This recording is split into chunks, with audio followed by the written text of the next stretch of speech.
YouTube Zico and the Godow's is back. We are through preseason and training camp, and I'm going to talk about my takeaways. Which teams are trending up for me heading in the regular season, which teams are trending down, some other takeaways at the end of this video as well. This has to do with, my gut feeling on teams, my feeling on teams based off training camp, preseason, the starters, what has to do with the regular season. I don't care what their record was in preseason, how many wins, losses, whatever, or I don't care what your third stringers did. So that has nothing to do with this video.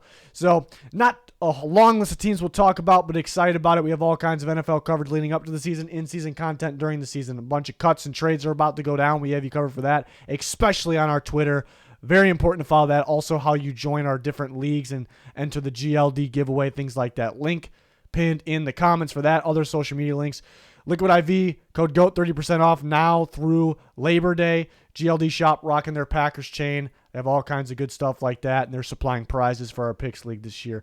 So let's talk about who's trending up, the Steelers. I don't want to get too excited or base too much off of preseason, but, man, they look good, and it starts with Kenny Pickett. Kenny Pickett looked unbelievable. Again, preseason, how many starters did he go against? How many were backups? So you don't want to put too much stock into it, but a lot of it doesn't really have to do with, what kind of defense was out there. Just the ball placement, going through progressions, just extremely accurate down the field, middle of the field, sideline, any of that, being very smart. So I was super impressed. I don't think throws like that happen by mistake, So I'm a little hyped about Kenny Pickett right now. Out of the offensive line, protecting him very, very well. We know they're heading in the right direction, but was it still a work in progress? Maybe, but maybe it actually could be further along in that process where they can help you win right now. Development is key. What stands out to me and why their stock is up right now, because they know how to develop players. They know how to develop them pretty quick. What they've done with Pickett, what they've done with the offensive line already over the last year and right now. A lot of young players. George Pickens looking better. Just a lot of young players, and trusting the development of the young players to be. We know they'll be better. A lot of good young players. We expect them all to be better. Not every single one will be better across the NFL. We expect them to be better, but almost expecting a little bit more of a jump here from these Steelers guys. And they're a very balanced team, and you realize that more and more because we know they play very solid defense, and they've gotten better stopping the run this offseason, adding some linebackers that really fit Mike Tomlin's scheme. And they had some guys on defense through the draft as well. And then offensively, they should be better running the ball. Look at the tweaks on the offensive line. Jalen Warren looks fantastic. And then looking at Pickett and Pickens' progression and the other receivers they have, they should take a step up in the passing game. So I feel like they can beat you in multiple ways. So those are my feelings on the Steelers right now. And they are probably the biggest. I have two big risers, and they're both pretty big risers here. But I had them pegged as like a 9-win team, maybe 10, like 9, 10, right there. Now I don't want to take too much of a boost, from preseason, but 10 could be that bottom line. I don't really see them winning 12 games. It's hard to put 12 on them. They definitely could, but 10 or 11 is kind of where I'm at. It's so tough though, because the AFC is so stacked. It's so tough. Like some of these teams are the Steelers. Do I put them into playoffs now? Do I drop another team out? Like there's going to be some really good teams like 9, 10, maybe 11 win teams that don't make the playoffs. So the AFC is as good of a conference that it's ever been in the NFL. So really excited about the Steelers. But again, we've seen teams look really good in preseason, but that's more so backups getting the job done. Like I take a look. I don't care about that. I take a look at the starters and what they're doing, and they're looking pretty damn promising, especially Kenny Pickett, though, there in Pittsburgh. The Packers got to be the other one. Jordan Love looked fantastic. They had that night game, scrimmage, for their fans to come, show support and watch them. And Love didn't look too good. He had a couple wild throws here and there, but a lot of balls hitting the dirt, a lot of balls off target, and you start to worry a little bit. And then you get to the preseason where they give him a shot, early in the games, and he's looking good. And did he play the best defenses all the time? No, but he did here and there. He played some starters, but getting the ball on time, avoiding pressure, the velocity on the ball, which we kind of knew he had, but man, the zip on the ball, the timing on the throws, and again, going back to being able to maneuver around pressure, throw on the run, things like that. So he'll have his growing pains here and there still, but he looked very, very impressive, much better than expected. It's a guy that, a lot of pressure. Yeah, they have Brett Favre and they have Aaron Rodgers, and a lot of pressure, and it didn't look like a guy that was under a lot of pressure, in those preseason games. Their young talent maybe better than expected. Luke Musgrave going to make an impact right away. Some of those young receivers like Reed, the second-year receivers like Watson and Dobbs, these guys can make an impact right away. More of an, we knew they were pretty good young players, but maybe more of an impact than we thought this quickly. And they had a big draft. They had a lot of players in the draft, and there's guys they even got. We knew they killed the 7th round. If you were following us on Twitter in the videos, that at that point, I think they had the best 7th round I've ever seen. I think I said that. And some of those guys, Carrington Valentine, and these guys can, Anthony Johnson, these guys can make an impact in the secondary right away. And not in the 7th round before that, but Brooks from Bowling Green, we thought that was a steal, just a little bit of a tweener, but he looked really good too. So young talent might be ahead of schedule, I suppose, here. So and then balance. Same thing with the Steelers. We talked about, like, we sit here as I get close to the season thinking about all these teams, and and I kind of knew that about the Packers, but now that Love's looking better and some of the young talent looking better, you go through the team. They have the running game. They have the offensive line if it's healthy. Again, the younger talent at quarterback, receiver looking better, tight end looking better than we thought. Then you look at defense, it's a pretty balanced defense. So they're balanced across the board. This could be a sneaky team in the NFC North. People are talking about the Lions, and if you're not talking about the Lions, you're talking about the Vikings. What about the Packers? The Packers could win that division. A month ago, I probably would have said probably not. I wouldn't have said 0% chance, but I would have been pretty close to that. And now it's a bigger boost. That division's probably the toughest right now to pick the actual winner. It's not the toughest division, but it's toughest to pick the actual winner, because one day I'm feeling the Vikings, one day I'm feeling the Lions, and now I'm like, God, these Packers might be good. And I think people look at it the wrong way. I think people go, they had Rodgers last year, they weren't good, now they don't have Rodgers, so they're going to be worse. They're going to win less games than they won last year. It's not how it works. It's not how it works. Even if Love, which we expect to be, is maybe he's going to be worse than Aaron Rodgers, even though he's looking pretty promising. It's just not how it works. Every season's different. Other teams are different. Other things happen. Crazy things happen. The schedule's different. Who you play is different. Injuries are different every year for every team. And you look back at last year, they would actually won quite a bit more games if they stuck to the run game. And that maybe it was them saying we have Aaron Rodgers, so let's throw the ball. Or maybe it was Aaron Rodgers checking out of plays. Like if they would have ran the ball like one more time, and they probably could have won a few more games actually. So they're going to run the ball. They're going to be more serious about running the football. They could be a dominant running team. It all depends on if teams are going to get away with stacking the box or not, because you couldn't do it against Aaron Rodgers, so they were very successful running the ball. But also credit their running backs, the scheme, the offensive line. So if Love plays all right, they're not going to be able to stack the box. Therefore, they should be able to run very well. So I thought the Packers were an 8 or 9 win team. Now I'm thinking, and I did think that was kind of high end. I thought I was kind of being on the high end of things. Now I'm thinking 9, 10. Could they pull off 11? I can't rule it out.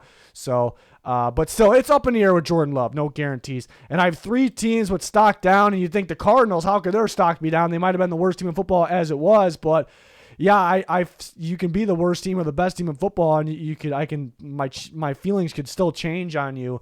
So I thought they would be the worst team in football, but I definitely think they're going to be the worst team in football now. It feels like they're in full rebuild. Looking at these trades they're doing, more moves will come. It looks like they're in full rebuild, which means, if you're purposely going in full rebuild, you're not going to be a good team, and you're okay with that. So it kind of confirms that they won't be a good team, and they might be okay with it deep down, not the players. And then Kyler, and I mentioned this before, like I would mention every time I would bring up Kyler or quarterbacks or the Cardinals, like he was supposed to miss the first 4 weeks or so, but is he even going to come back after that? I always talked about the scenario where it was, the Cardinals, they're 0-4, and they're like, yeah, maybe Kyler's not 1,000%. We don't care if we keep losing, or there's some talk about, finding a guy that fits the system better next year. So no point even playing him. I thought that was a decent chance scenario. Now I think it's pretty damn likely, actually. So if Kyler's not going to play any game, or he's going to miss a load of games, like they're going to be worse than we thought. I know we kind of already thought maybe the worst team in football, but so they're kind of, I'm not guaranteeing anything because there's other teams that can battle. There's other bad teams, but they're pretty firm down there, in my power rankings, which we'll do in week 1 and every single week. But We'll see where they end up throughout the year. If they win, then they'll move up in those things, but we will see. The Panthers, yeah, around free agency and draft time, it's probably the team that the biggest difference for me, like where I was at, then and now. I actually thought they could be middle of the road. Could they be sneaking win that division? I thought that kind of like midway through the offseason. And each step of the way, I kind of went down a little bit more. And I see them in preseason. I don't want to base too much off preseason, but what I saw was, Bryce Young, he struggled a little bit. Like I saw a guy like C.J. Stroud struggle right away, but I thought he got better, got more relaxed, got more calm. Bryce Young stayed about the same. Maybe his numbers looked a little more efficient, better in the last preseason game. But, yeah, he was off target on some throws.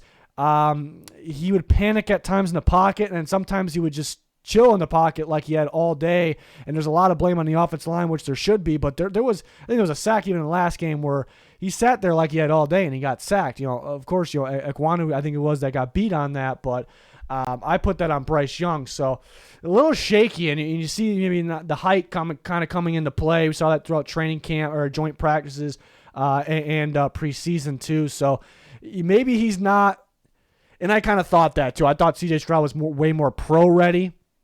Bryce Young had a lot of upside. Both had a lot of upside, but maybe he's still more of an upside guy, and don't expect a whole lot right now. An offensive line on paper, I thought looked good. I thought looks good. Ekwonu, pretty promising left tackle. Taylor Moton's a very solid right tackle. The interior guys played pretty damn well last year. They were pretty balanced, pretty solid, not great, but pretty solid. But they really struggled, and did they have the full unit all together at any point? I guess that's the question. That's why you can't base too much. But you do wonder, is it how they're being coached, or is the offensive line going to end up being better last year than it is going to be this year?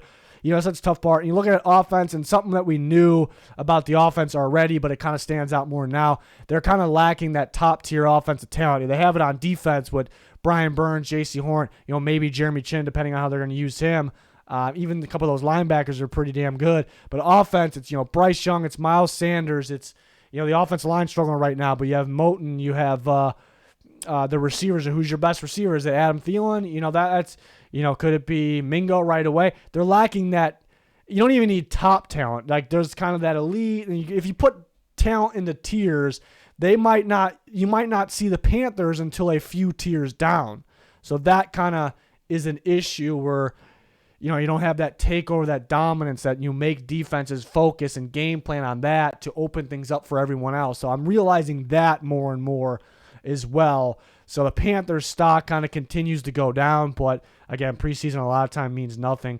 And the Bears are another one, because they're a team that, around mid-offseason, early to mid-offseason, I'm like, they're still probably going to be around the same as last year. But then I'm like, they're adding pieces and, they could be such a tough game plan. I'm like, maybe they can be sneaky. Maybe they can win 6 games. Maybe the next month I was like, they might be able to win 7 or 8 games. Do they be completely sneaky and win 9 games? That's kind of where I was at with the Bears. But now I'm kind of coming back down a little bit, not drastically, a little bit. But that really isn't because the showing of their talent. Like the other teams, like the Panthers, the outing wasn't that good, so that's why I'm kind of calming down. It's actually more so the offensive line than anything else. The other things are kind of smaller things, but they had one of the worst offensive line. I don't think it was dead last year, in my opinion, based on what I watched, but they were towards the bottom in offensive line, especially consistently. They got a little bit better at the end though, because guys like Tevin Jenkins kind of found a spot. But then this year, they got Jenkins full time in the right spot. They add Darnell Wright, who I like a lot.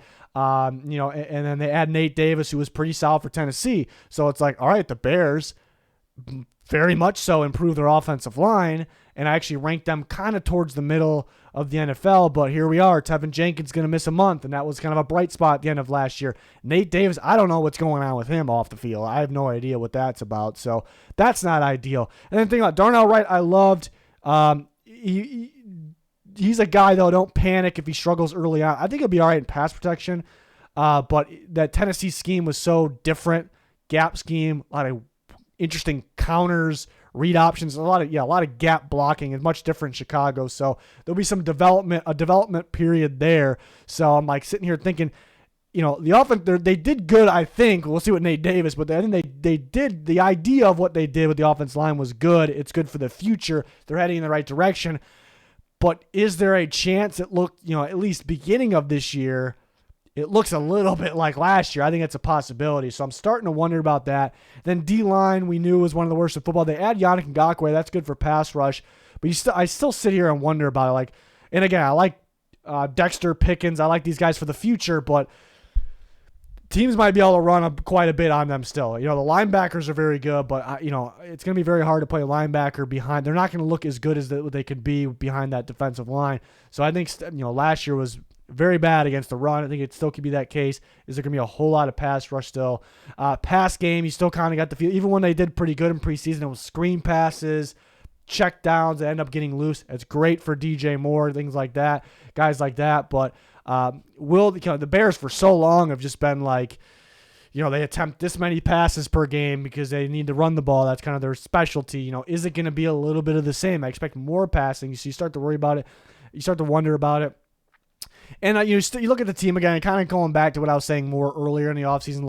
They're heading in the right direction, but I don't know if we can expect the biggest jump right now. They're still young, they're still developing. It could be a team of the future, but I don't think it's just a snap of the finger, it's going to be turn around just like that. So starting to calm back down a little bit, mainly because of that offensive line, but we'll see. I still think they're a tough game plan, especially early in year, dealing with Justin Fields and his legs and the weapons they added makes it a tough game plan. So it's the ultimate team that needs to play well early in the year because that's the favorable part of the schedule, and they should be a tough game plan early on. So we'll see if they do that. And some other takeaways I have, the Giants aren't a huge winner, but overall I thought they were a winner.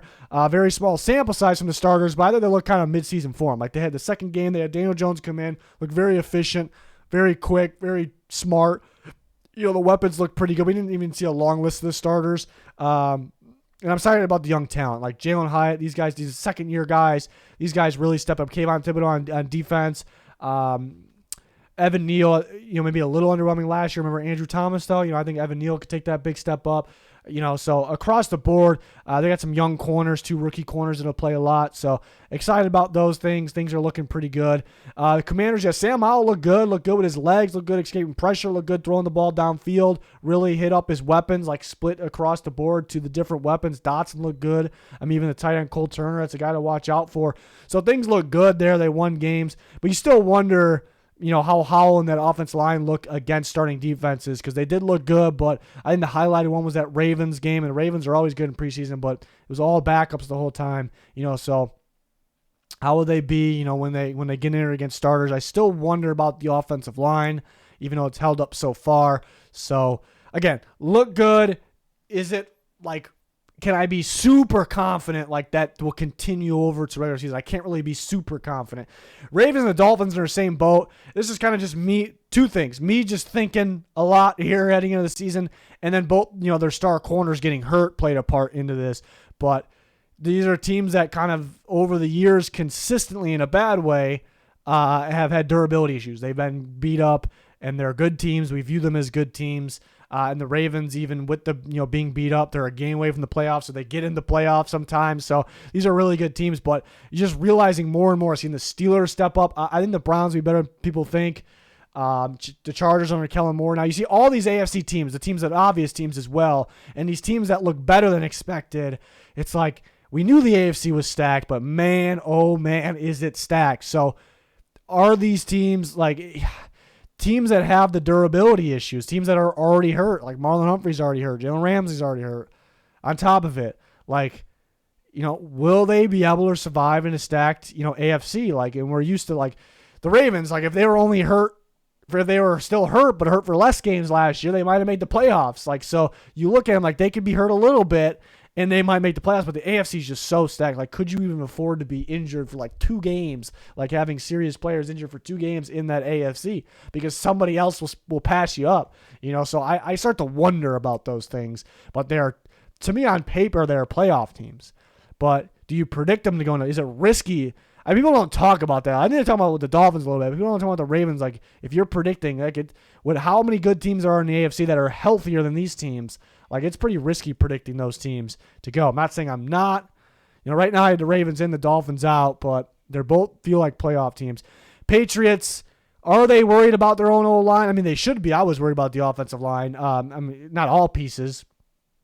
Onwenu I like a lot. I mean, they have, Andrews at center. He's fantastic, but mainly at the tackle position. And they're scrambling, making trades for just depth guys. So you could say maybe they're just worried about the depth. Maybe that's all it is. But I do think they're focusing on future. They're getting young guys that they can have on multi-year deals. They trade a running back that had some upside for one guy. They trade a 6th-round pick for a 6th-round pick when everyone's going for cheap. 6 is cheap, but not even a 7th or a swap a pick. So, for Verdarian Lowe, but so they're kind of focused on making the offensive line better, but they're focused for the future. So, do they have a lot of faith in the offensive line? Do they have a lot of faith winning right now? Is kind of what is the question. I'm not saying yes or no to that, but that's kind of what pops up a little bit. And the Bills, very, very small sample size, but look kind of sloppy, looking at the starters, looking at the starting offense specifically. And it was more so the second game. They were pretty efficient. The last game against the Bears, they better be, though. They should be. But the sloppiness, and you kind of bring up what I've been bringing up, when they drafted Dalton Kincaid, they ran the least amount of 12 personnel, which has 2 tight ends on the field. They're going to run more of it. They're going to run more. They're going to run a lot more. And that gets me excited, having these weapons and having different looks. It's not the same old Bills. Tougher game plan. There's more to their playbook. This is good. The biggest thing, tougher game plan for defense is how do we gain? We can't use last year's tape. We can. We're going to have to. But there's more. It's different, a little different. So that got me thinking, all right, the Bill, that's great. That's 100% positive news. And I started thinking, what if they're just not good at that? What if they're not good with these new plays, these new styles? I think more so they should be, because they have very good players, very good quarterback, and they add, Dalton Kincaid's kind of that feature piece to that 12 personnel on top of Dawson Knox already, using both. These are good players, so I'm optimistic. I'm confident, but maybe the sloppiness has to do with that. Maybe they just got to knock the rust off. Maybe they did already. But I'm blocking it, but are they ready for a big week one? That is the biggest game. As a game I've since the schedule came out, I cannot wait for that game. As a massive division game there. Bills at Jets. If the Bills can take that one in New York, it is massive. The Jets start off on a high note on Aaron Rodgers. That is massive. But are they going to mix things in, like the new things in, to try to throw the Jets off? Are they ready for it? Or, are they going to be rusty? Are they going to be sloppy? Is that out of the way? It's nothing major I'm talking about right now that I'm super concerned. Nothing like that. I'm not really saying I'm concerned, but it's just kind of a thing to watch. It's a thing to watch here. And my plan was a tough one, 50-50, was to take the Bills, even though they're away in prime time, but just because they have that chemistry already of Josh Allen dealing with him early on. They're adding more to the playbook. Tough game plan for the Jets. The Jets do bring in new talent, but people kind of know how to game plan for that style of offense now at this point. So I thought the game plan factor actually sided with the Bills, and they're usually very good in those types of games, especially to start the year early on. So that was kind of my thinking for the Bills, but are the Bills do they got to work through some things? The Jets at home, that crowd's going to be crazy. That's a 50-50 game. I just cannot wait for that game. So those are some of my thoughts here heading into week one as we approach it. So just some takeaways. Don't want to have major takeaways after preseason, but yeah, that's kind of the drill there. But Picks League, you'll see this on Twitter. You can join through Twitter. There's a link pin in the comments. Join our Picks League. There's a normal league. There's a super league. More prizes there. But that's going to wrap it up for this one. We have trade videos on the channel. More to come. Trades, cuts, all that's going to go down. Make sure you follow us on Twitter for that. Very important. It's going to do it, though. Thanks for watching. Goodbye.